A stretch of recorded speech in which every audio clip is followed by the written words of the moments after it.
Teman-teman semua, kali ini saya akan berbagi trik dan tips cara menjawab soal SGT dan soal PCK, PPG dalam jabatan tahun 2023.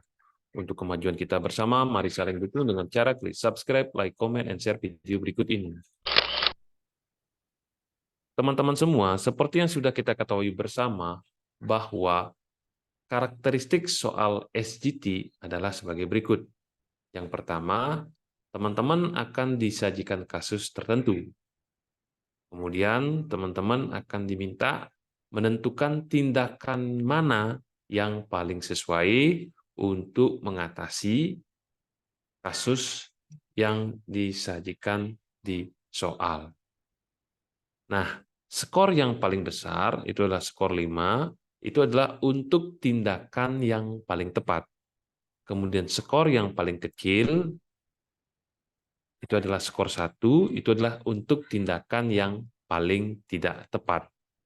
Jadi, semua soal ya berisi pilihan dan di mana semua pilihan jawaban adalah merupakan alternatif solusinya.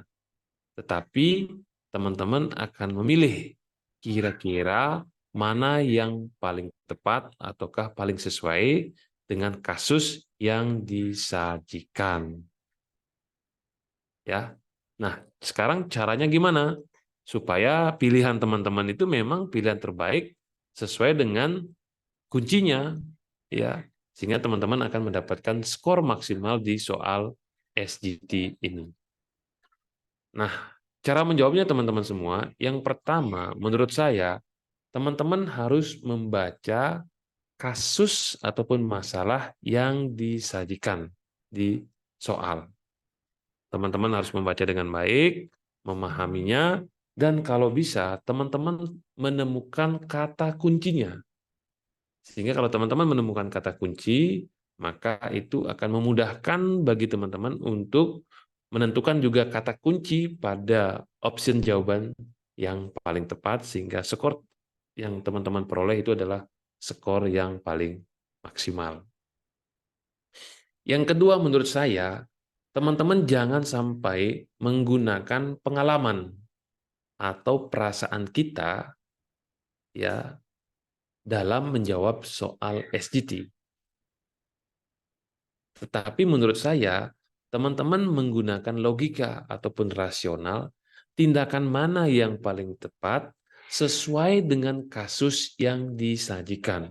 Sekali lagi, sesuai dengan kasus yang disajikan. Karena bisa jadi situasi kita sehari-hari mungkin sedikit berbeda dengan kasus yang disajikan dalam soal SGT. Nah, untuk bisa memahami kasus, sekali lagi teman-teman harus menemukan kata kunci, ya, dan jangan menggunakan pengalaman atau perasaan kita sehari-hari.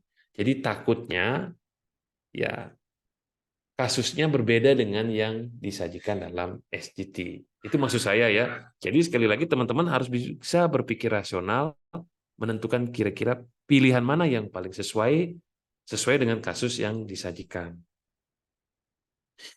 Yang ketiga, kalau nanti pada saatnya teman-teman memang sangat sulit, ya sangat sulit memilih tindakan mana yang paling tepat sesuai dengan kasus yang disampaikan, supaya teman-teman tidak membuang banyak waktu, maka menurut saya teman-teman pilih saja salah satunya dari pilihan jawaban yang paling tepat.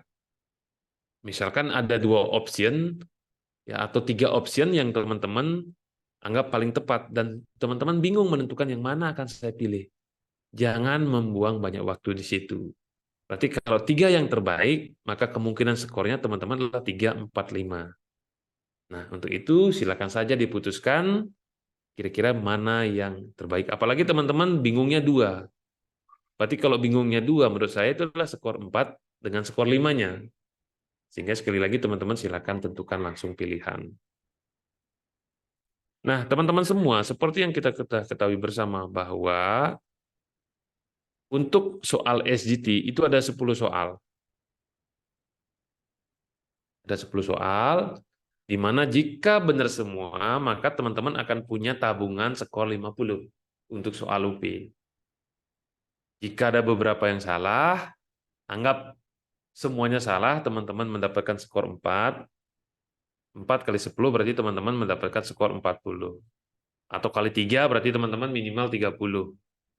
Nah, sekali lagi, karena pilihan option jawaban di soal SGT itu menurut saya adalah semuanya ada skor, apakah 1, 2, 3, 4, 5, dan teman-teman memilih yang terbaik, maka menurut pikiran saya adalah teman-teman harusnya ketemu di skor minimal 30.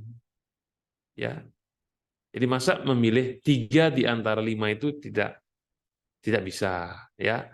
Jadi teman-teman sekali lagi, menurut saya teman-teman sudah punya tabungan skor di soal SGT.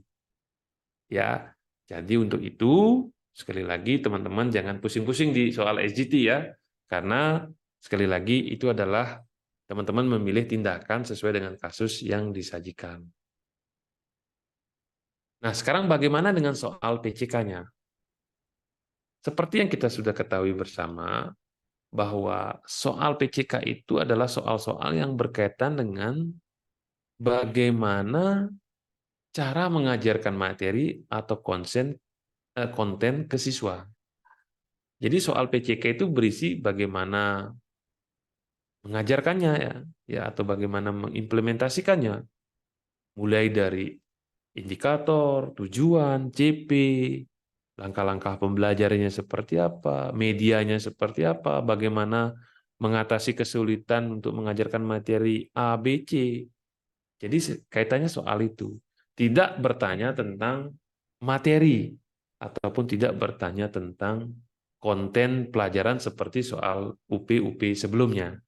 Jadi menurut saya ini adalah peluang bagi teman-teman untuk mendapatkan skor maksimal juga di soal PCK ini. Nah, untuk bisa menjawab soal PCK dengan baik, menurut saya teman-teman sekali lagi harus mampu menemukan kata kunci di soal PCK. Karena kalau teman-teman menemukan kata kunci, maka teman-teman akan mudah menemukan pilihan jawaban yang paling tepat sesuai dengan soal tersebut. Jadi, dengan menggunakan kata kunci yang ada, maka teman-teman gampang untuk memilih option jawaban yang sesuai dengan kata kunci tersebut. Kalau teman-teman kesulitan untuk memilih jawaban soal PCK, maka salah satu alternatif yang bisa digunakan adalah teman-teman memilih jawaban yang paling panjang. Karena biasanya jawaban yang paling panjang itu adalah biasanya jawaban yang paling benar. Jadi sekali lagi, kalau tidak ada pilihan lagi ya, teman-teman bisa menggunakan option ini. Atau kalau nggak ketemu, teman-teman bisa juga hitung kancing baju, boleh juga ya. Tapi daripada milih kancing baju, mungkin lebih baik pilih jawaban yang paling panjang. Berikutnya teman-teman, cara yang bisa kita lakukan untuk menjawab soal PCK adalah teman-teman bisa memilih jawaban yang paling benar, langsung ditentukan, atau teman-teman memilih yang paling salah. Jadi kalau teman-teman tahu yang salah-salah, maka ketika memilih jawaban, teman-teman pilih yang tidak salah. Maka itulah jawabannya gitu ya. Jadi yang mana benar? Bagi teman-teman bisa mencari yang benar.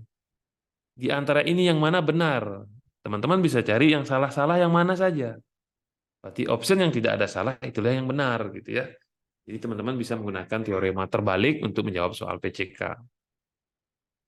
Nah, untuk soal PCK, jawaban benar itu skornya 1. Jawaban salah skornya 0. Ya, tidak ada pengurangan nilai, maka menurut saya teman-teman usahakan menjawab semua soal PCK. Jangan sampai ada yang kosong. Berbeda dengan soal-soal jenis yang lain. Mungkin kalau salah ada pengurangan skor ya. Tetapi kalau prediksi saya soal PCK tidak demikian. Kalau benar 1, kalau salah 0. Tetapi untuk memastikannya nanti silakan teman-teman baca di petunjuk pengerjaan soalnya. Teman-teman semua, untuk soal PCK sesuai dengan pedoman yang disampaikan, itu ada 50 soal PCK. Kalau 50, maka pikiran saya teman-teman di SGT sudah punya nilai 40 lah misalkan, maka di PCK teman-teman usahakan benar 30. Jadi kalau 40 tambah 30, teman-teman sudah kantongi nilai 70. Kalau bobot soal PCK dan soal SGT itu sama. Jadi teman-teman sudah punya 70. Passing grade untuk kelulusan UPI itu adalah 70. Ya, UPI-nya 70, UKIN-nya 70, maka saya pikir teman-teman akan lolos UPI. Nah, sekiranya itu yang bisa saya sampaikan teman-teman semua, ya kaitannya dengan cara menjawab, tips, trik, bagaimana teman-teman mengerjakan soal PCK dan bagaimana mengerjakan soal SDT. Semoga sukses dan saya tunggu kabar teman-teman bahwa teman-teman akan lulus ya. Bisa di komen di kolom komen. Terima kasih.